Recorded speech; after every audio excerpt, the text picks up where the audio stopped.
You could buy all the oil of Saudi Arabia free of charge. All you have to do is to get paper and pen and write checks. Where did this paper come from as money? When paper money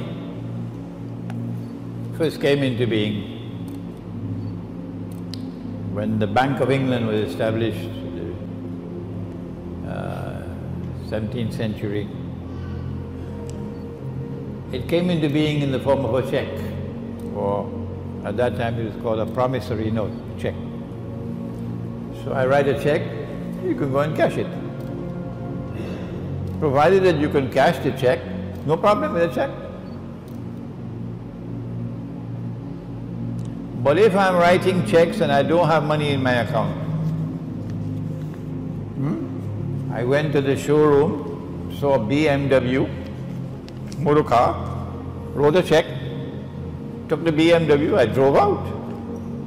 When I went to cash the check, no money in the account.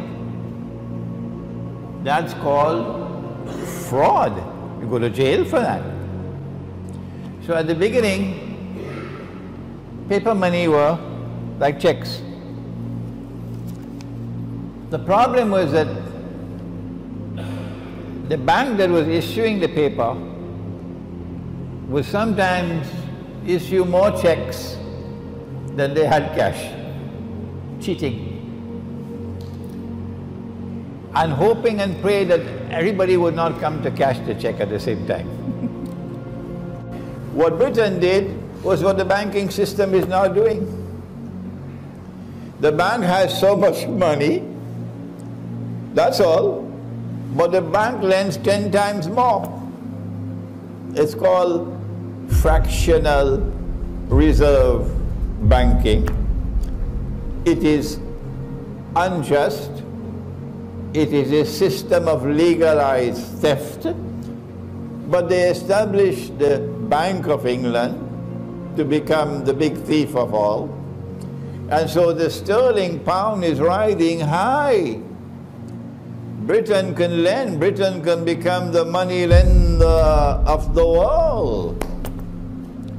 Because Britain has so much gold, but Britain is lending so much paper. And all that you have to do is get off what is known as the gold standard, and then you can print the paper. So that's how it started. With paper, which is no longer redeemable in gold, and the bank issuing more paper than you have gold. The sterling pound used to be a gold coin. And then one Sunday morning, perhaps while they were in church, it became paper. And so you have a monetary system now emerging in the world in which the British pound is the supreme currency, the international currency. And Britain becomes the money lender of the world. And Britain is becoming richer and richer. Whoever owns a bank is very rich. Why? Because you can make money out of thin air. And they call it fractional reserve banking. But the real story that we have to tell, and somebody should teach this story to the scholars of Islam, the ulama, the real story doesn't begin with the Bank of England. The real story begins after the Second World War was coming to an end. So what they did was, the Zionist Jews and the Zionist Christians, when they won the First and Second World Wars, they decided they wanted to create a new monetary system of money that they will control. And paper money came into being as universal money. And they made a law that it is illegal to use gold as money. Well, Allah made it halal, but they made it haram, which is shirk. The system was called the Bretton Woods system. When they came together in an international conference in a place called Bretton Woods in upstate New York.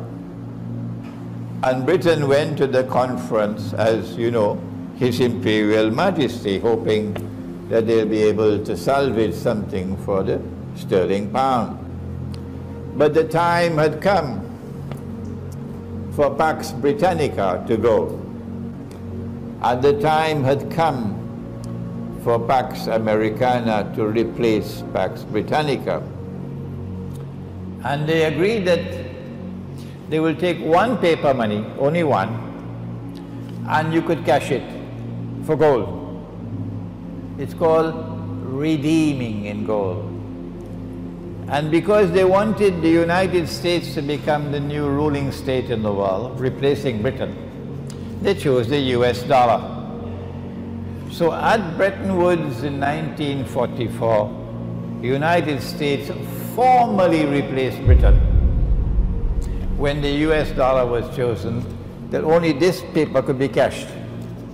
And the rate was 35 US dollars. When you cash it, you get 1 ounce of gold. Before this, the US dollar was redeemable at $20 an ounce of gold. $20 an ounce of gold. And then the US government, with the aid of the Federal Reserve Bank, which had just been established, did a rip-off of the American people. I have to tell you the story. They announced that it is now illegal to use gold as money in the United States. It is illegal to keep gold in your home. You could keep jewelry, but not gold as money. The law requires that every American resident must sell your gold to the government at the rate of 20 US dollars for 1 ounce of gold. And you can trust the US dollar because it prints there, "In God we trust." If you are caught with gold coins after a certain date, you will be charged 10,000 US dollars and face 6 months in jail. That's called wickedness. So the American people had to sell all their gold to the government at the rate of $20 an ounce of gold, like a nation of jackasses. Or those who are not jackasses, they put their money in boxes and ship them out of the United States to Switzerland. Yes. Then after the United States had bought all the gold in the United States, the government, they did the unthinkable. They changed the price of gold. They say now the US dollar is no longer $20 to 1 ounce of gold, it is now 35. And you better buy back your gold before we change it again. This is 1933.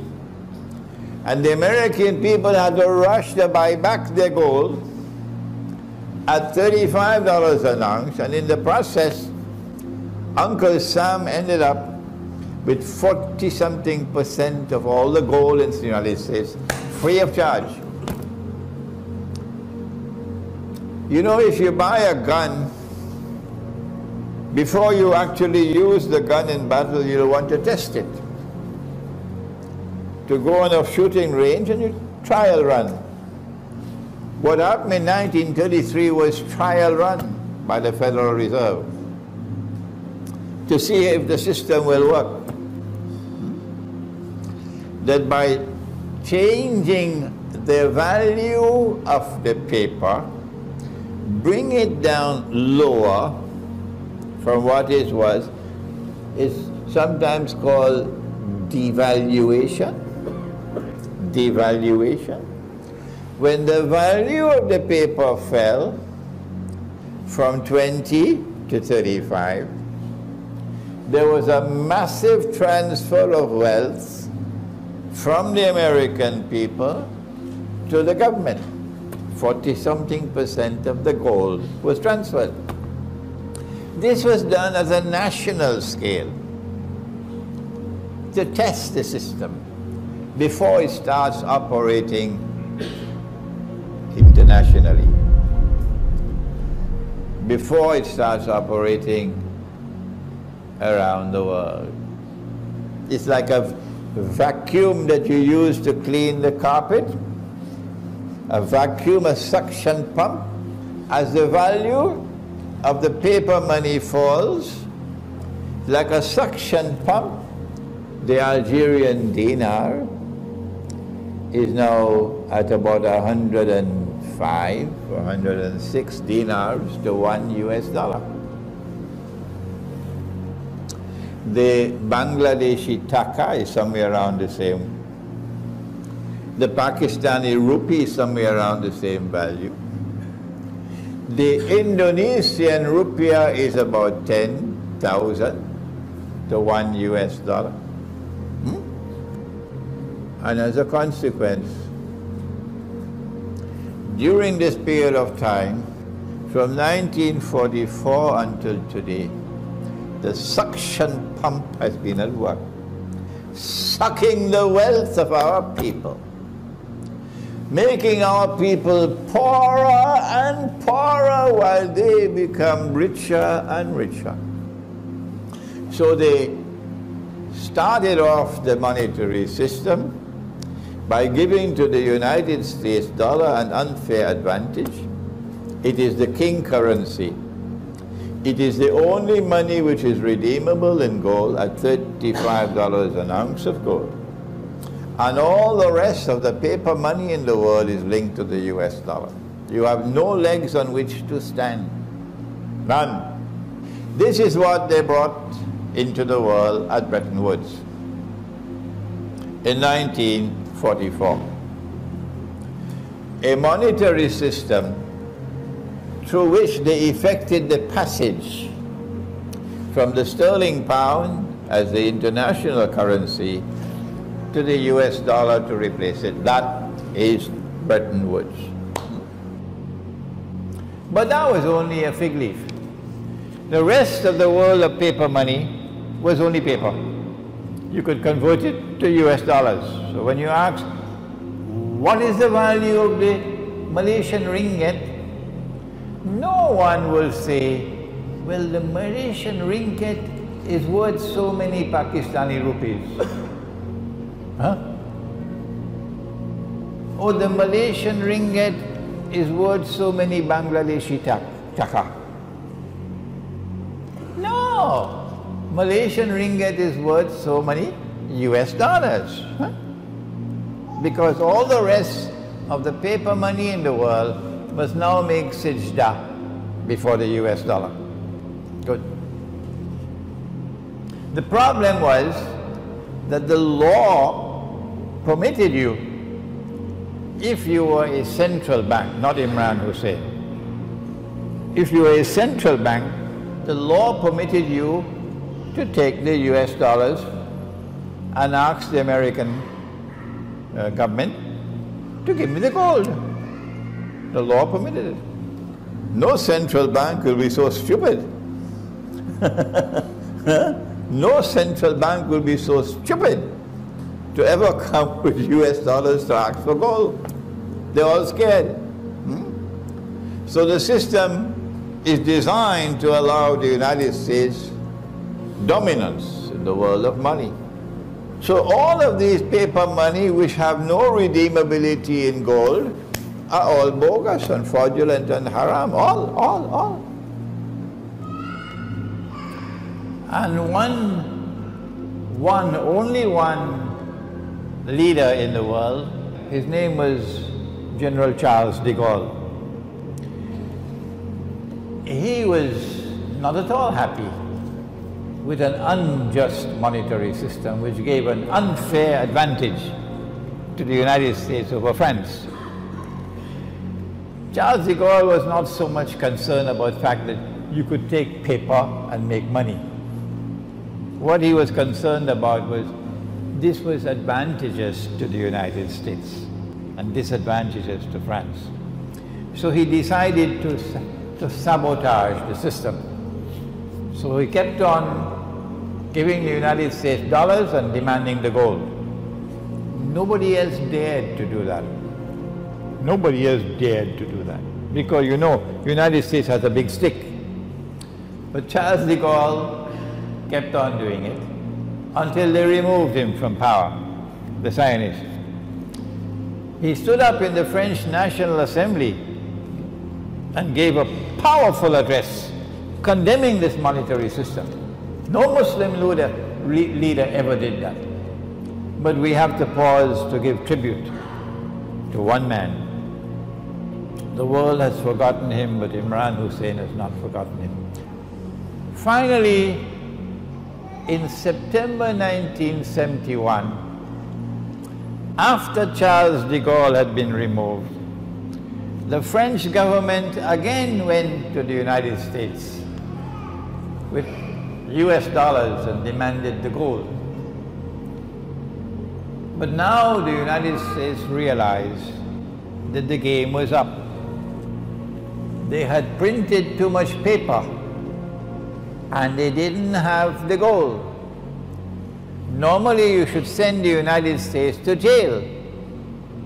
But who can do that? Huh? So what Richard Nixon did was to, Sunday morning, announce to the world, we gave our word, but we don't have to keep our word. That's America. We gave our word that we would redeem US dollars for gold. But we don't have to keep our word. We're not going to do it anymore.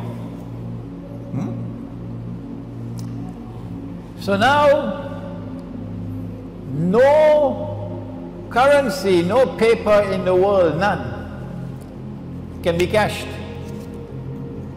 You just write checks and that will be your money. Who could write the most checks without the most money? Huh? So get a checkbook and start writing checks. The problem is, if you have an American checkbook or a French checkbook or a German checkbook or an Australian checkbook or a Singaporean checkbook, you could write checks.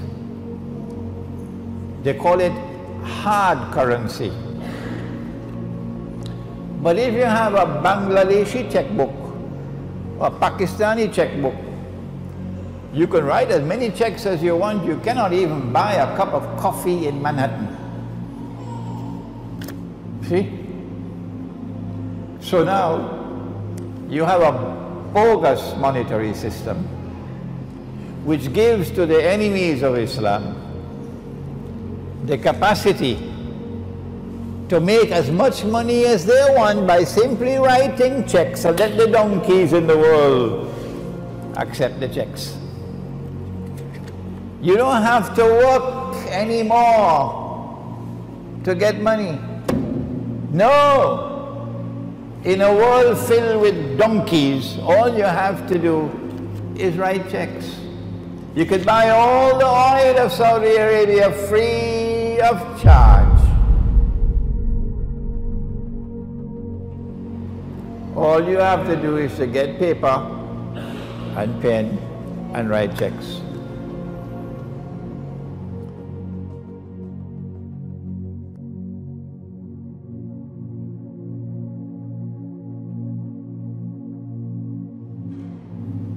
But this is a risk you're taking, because it's a house of cards. It could collapse.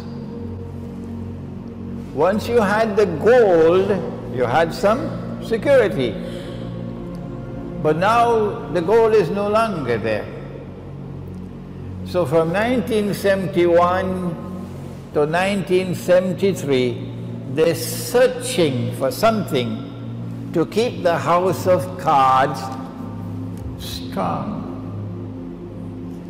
What they did was to engineer the war of 1973. And they were on both sides of the war. They were on the Israeli side and they were on the side with Anwar Sadat. And the Soviet Union was a Zionist client state. But the Arabs didn't know that. So they caused this war to go to a draw. And then Kissinger, they knew that if the war took place, they knew that King Faisal, rahimahullah, was going to impose an oil boycott on the United States. They knew it, because Faisal had said, I will do it. And they knew that if an oil boycott of the United States were to take place, the price of oil would rise. In fact, it rose by 400%, from $3 a barrel to 12. And suddenly the Arab oil producing countries were getting money flowing in. And they were happy with that, from $3 to 12. Kissinger waited until it reached 12. And then Kissinger flew to Saudi Arabia and succeeded in making the greatest deal that has ever been made in history. And because of that deal, an ocean of oil began to function as a mountain of gold. What did he do? He got Faisal to agree that Saudi Arabia would sell its oil for only US dollars. I hope and pray that I'm not speaking unjustly of King Faisal rahimahullah. If I am, may Allah forgive me. But this is secret negotiations, and I don't have the records, so I'm reading between the lines. That Kissinger was successful in convincing Faisal rahimahullah. And when he convinced Faisal, Faisal realized that there's a lot of money to be made now. This is the deal. We want you to make a law that you will sell your oil for only US dollars. And Faisal fell for it. May Allah forgive him. You cannot buy oil from Saudi Arabia with any money, even with gold dinars. You cannot. Saudi Arabia will not sell except for US dollars. And then Saudi Arabia got the other Arab oil producing countries to fall in line. And then came OPEC. And OPEC was the organization which kept the ocean of oil functioning as a mountain of gold, OPEC. The Organization of Petroleum Exporting Countries was then successful in establishing a rule for all member states of OPEC that we all agree that we will sell oil for only US dollars, and that was the birth of something called the petrodollar, and that is what they wanted at Bretton Woods, but Imran didn't understand it. No. That was the ultimate prize that they wanted. When they started in 1944 in Bretton Woods, but I did not understand it.